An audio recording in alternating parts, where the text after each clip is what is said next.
Suman TV ప్రేక్షకులందరికీ వరలక్ష్మి వ్రతం శుభాకాంక్షలు.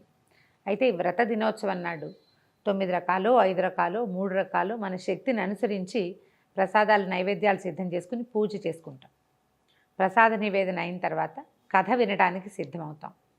9 పోగులతోటి 9 ముళ్ళు వేసిన దారాన్ని మనం తోరంగా భావించి అమ్మవారి పాదాల చెంతుంచి 9 గ్రంథులకి 9 ముడులు వేస్తాం కదా. ఈ 9 ముడులకి ఒక్కొక్క నామం చెప్తూ తోర పూజ చేసుకుంటాం. కొన్ని గృహాల్లో తోర పూజ పద్ధతి ఉంటుంది, కొందరిళ్లలో ఉండదు. తోర పూజ ఉన్నవాళ్ళు తోరాన్ని పూజించుకుని అమ్మవారికి ఒకటి సమర్పించి రెండో తోరాన్ని మన చేతికి కట్టుకుని ఈ కథ వినాలి. అక్షింతలు చేతితో పుచ్చుకుని కథ వినటానికి సిద్ధం కండి. ఈ అక్షతలని మనం కథ అయిన తర్వాత అమ్మవారి మీద కొన్ని వేయటం, తర్వాత మన మీద వేసుకుని పిల్లలు, ఇంట్లో పెద్దవాళ్ళు, మగవాళ్ళు వాళ్ళందరికీ కూడా అక్షింతలు వేస్తే కథ విన్న ఫలితం లభిస్తుంది. కథ విందాం. పూర్వము శౌనకాది మహర్షుల్ని ఉద్దేశించి సూత మహాముని ఇలా చెప్పారు. మనం మొత్తం పురాణాల కాథలన్నిట్లలోనూ కూడా సూత మహాముని శౌనకాది మునులకు చెప్పినట్టుగా ఉంటుంది. వారు ఇంకో చోట విని మనకు చెప్తారనమాట. ఈ కథని మనం విని ఇంకొకరికి చెప్పాలన్నదే ఉపదేశం ఇందులోది. అయితే ఏం చెప్తున్నారంటే, మునులారా, స్త్రీలకు సౌభాగ్యాన్ని ప్రసాదించే ఒక వ్రతాన్ని పరమేశ్వరుడు సాక్షాత్తు పార్వతీదేవికే ఉపదేశించారు. లోకోపకారం కోసం ఆ వ్రతాన్ని గురించి మీకు తెలియచేస్తాను, శ్రద్ధగా వినమన్నారు. పూర్వం ఒకనాడు పరమేశ్వరుడు తన సింహాసనం మీద కూర్చునుండగా నారద మహర్షి, ఇంద్రాది దిక్పాలకులు స్తుతి స్తోత్రాలతోటి వారిని కీర్తిస్తున్నారు. ఆ మహత్తర ఆనంద సమయంలో పార్వతీదేవి పరమేశ్వరుని ఇలా అడిగింది. ప్రాణేశ్వర, మానవలోకంలో వీళ్ళు మర్త్యులు మరణించేవారు. మరణించే లోపల వారు ఏదో ఒకటి పూజా పునస్కారము, సంధ్యా సంవందనము ఏదో ఒకటి చేసుకోవాలి. స్త్రీలు చాలా రకాల పనులతోటి అలసి సొలసి ఉంటారు.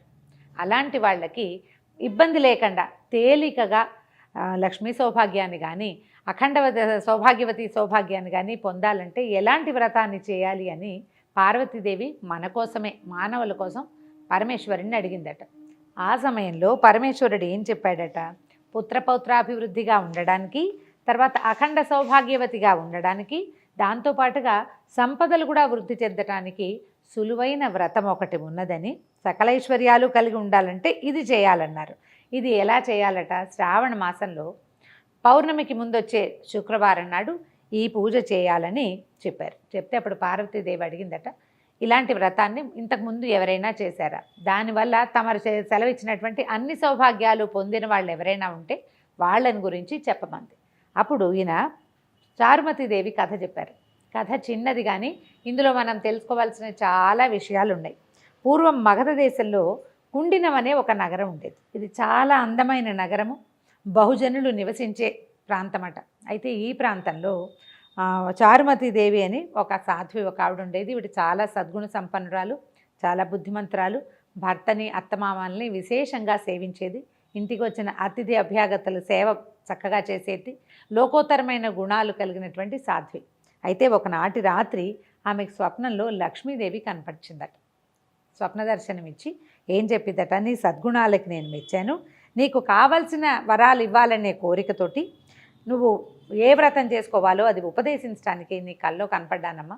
కాబట్టి నువ్వు శ్రావణ మాసంలో వచ్చేటువంటి పౌర్ణమిని కంటే ముందు వచ్చే శుక్రవారం నాడు ఈ ఫలానా వ్రతం చేసుకో అని ఈ వ్రతాన్ని ఉపదేశించింది. వరలక్ష్మి వ్రతము అని చెప్పి ఉపదేశించిందట. ఈ ఉపదేశించబడిన తర్వాత ఈమె నిద్రలోంచి మేల్కొని ఇది స్వప్నమని, తనకి స్వప్నంలో అమ్మవారి సాక్షాత్తు శ్రీ మహాలక్ష్మి దర్శనమిచ్చిందని తెలుసుకుని భర్తకి, అత్తమామలకి, చుట్టుపక్కల వాళ్ళందరికీ తెలియజేసింది. స్వప్న దర్శనాలు ఏవైనా మనకి మంచి కళ వచ్చినప్పుడు ఎవరికైనా చెప్పి దీనివల్ల ఎలాంటి ప్రయోజనము, ఇందులో నిజానిజాలు ఎంత అని తెలుసుకోవాలని చెప్తారు పెద్దవాళ్ళు. కళ వస్తే చెప్పాలి, మంచి కళ అయినా చెడు కళ అయినా.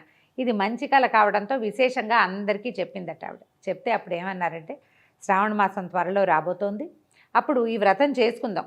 అమ్మవారి స్వప్న దర్శనంలో చెప్పినట్టుగానే ఏదైనా శుభం చేకూరుతుందేమో, ఒకవేళ చేకూరినా చేకూరకపోయినా వ్రతం చేయటం అనే అద్భుతమైన వ్యవహారమైనా సాగుతుంది కాబట్టి చేద్దామనుకున్నారు.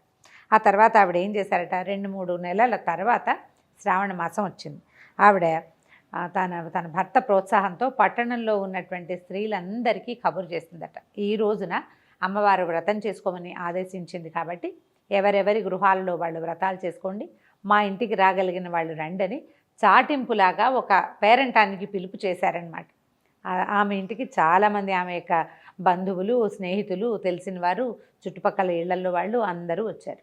వచ్చిన తర్వాత వీళ్ళు ఏం చేశారట, ఈ గృహంలో ఒక పరిశుద్ధమైన ప్రాంతాన్ని ఎన్నుకొని ప్రదక్షిణకి వీలుగా ఉండేటట్టుగా చతుర్మధ్యంగా ఉండే ప్రాంతంలో గోమయంతో చక్కగా అలికి 5 రకాల రంగులతోటి ముగ్గులు పెట్టి తర్వాత పంచపల్లవాలతోటి కలశాన్ని ఏర్పరిచి అమ్మవారు వరలక్ష్మీదేవిని కలశంలోకి ఆవాహన చేసి అత్యద్భుతంగా మేళతాళాలతోటి పురోహితుల సహకారంతో వరలక్ష్మి వ్రతం చేసుకున్నారట.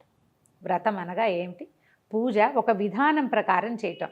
ముందు వెనకలుగా పువ్వులో పళ్ళో సమర్పించడం కాకుండా షోడశోపచార విధానంతో 16 ఉపచారాలతోటి లక్ష్మీదేవిని సేవించటం. ఈ సేవ సక్రమంగా జరిగేసరికల్లా పూజ అంతా పూర్తయిపోయింది. తర్వాత నివేదనలు జరిపారు. తర్వాత అమ్మవారిని పెట్టినటువంటి ఈ కలశానికి ప్రదక్షిణ చేయమన్నారు. ఈ పట్టణంలో ఉన్న స్త్రీలు చారుమతి దేవితో సహా లేచి నిలబడి ఈ అమ్మవారి కలశం చుట్టూతా ప్రదక్షిణ చేయబోయారట. మొదటి ప్రదక్షిణ చేయగానే ప్రదక్షిణ చేస్తున్న స్త్రీలందరికీ కూడా చేతులకి పాదాలకి ఎన్నో రకాల స్వర్ణాభరణాలు వచ్చినాయట. ఆశ్చర్యపోయారు. అమ్మో, అమ్మవారి అనుగ్రహం ఇట్లా కనపడుతోంది అనిపించింది.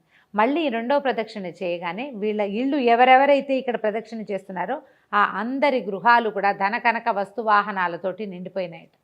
మూడో ప్రదక్షిణ చేసేసరికల్లా ఆ ప్రాంతం అంతా కూడా బంగారు కాంతులతోటి చాలా ప్రకాశవంతంగా మారిపోయిందట. ఈమె ఇంటికి చారుమతి దేవి ఇంటికి వచ్చారు. వాళ్ళందరికీ కూడా వాళ్ళ గృహాల నుంచి రకరకాల బళ్ళు, అశ్వాలు కట్టినవి, ఏనుగులతోటి, తర్వాత పల్లకీలు, చిన్న చిన్న రథాలు, అట్లా అన్నీ వచ్చినాయట వాహనాలు వాళ్ళని తీసుకెళ్ళడానికి.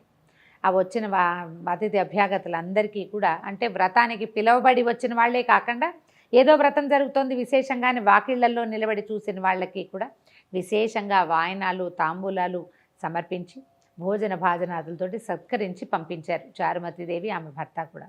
ఆ తర్వాత నుంచి ప్రతి సంవత్సరము కూడా ఈ కుండిన నగరంలో వరలక్ష్మి వ్రతాన్ని ఎవరిళ్లల్లో వాళ్ళు ఆచరించడం మొదలుపెట్టారట. ఆ కథని పరమేశ్వరుడు పార్వతీదేవికి చెప్పారని శౌనకాది మునులకి సూత మహాముని ఉపదేశించారు. ఇందులో మనకి ఉపదేశం ఏంటంటే, ఎవరైతే భర్తను, అత్తమామలను, అతిథి అభ్యాగతలను సేవిస్తారో వాళ్ళకి లక్ష్మీదేవి కృపాకటాక్షాలు ఉంటాయి. ఏదైనా శుభం, మంచి వ్రతము, పూజ చేసుకునేటప్పుడు మన ఇంట్లో మనమే చేసుకోకుండా నలుగురిని పిలిచి అందరికీ కూడా ఈ అమ్మవారి ప్రసాదాన్ని పొందే అవకాశాన్ని కనుక ఇస్తే మనకి మరుసటి సంవత్సరం మరింత బాగా చేసుకునే అవకాశం లభిస్తుందని ఈ కథ ద్వారా మనకి ఉపదేశం తెలుస్తుంది. కథ విన్నారు కదా. అక్షింతలు అమ్మవారి మీద వేయండి. తర్వాత మిగిలిన అక్షింతల్ని కొన్ని అక్షింతలు ఉంచుకొని మన మీద, తల మీద, శిరస్సు మీద వేసుకోవటము. తర్వాత ఇంట్లో పెద్దవాళ్ళు ఎవరైనా చిన్నపిల్లలైనా ఉంటే వాళ్ళందరికీ కూడా ఈ కథాక్షింతలు వేయటం.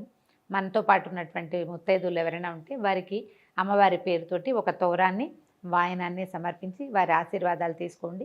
ఈ రోజున అంటే ఇలా వ్రతం చేసుకున్న వాళ్ళు ఇంట్లో ఉన్న అత్తమామలు, పెద్దవారు, భర్త వీరి ఆశీర్వాదం తీసుకుంటే చాలా శుభం చేకూరుతుంది.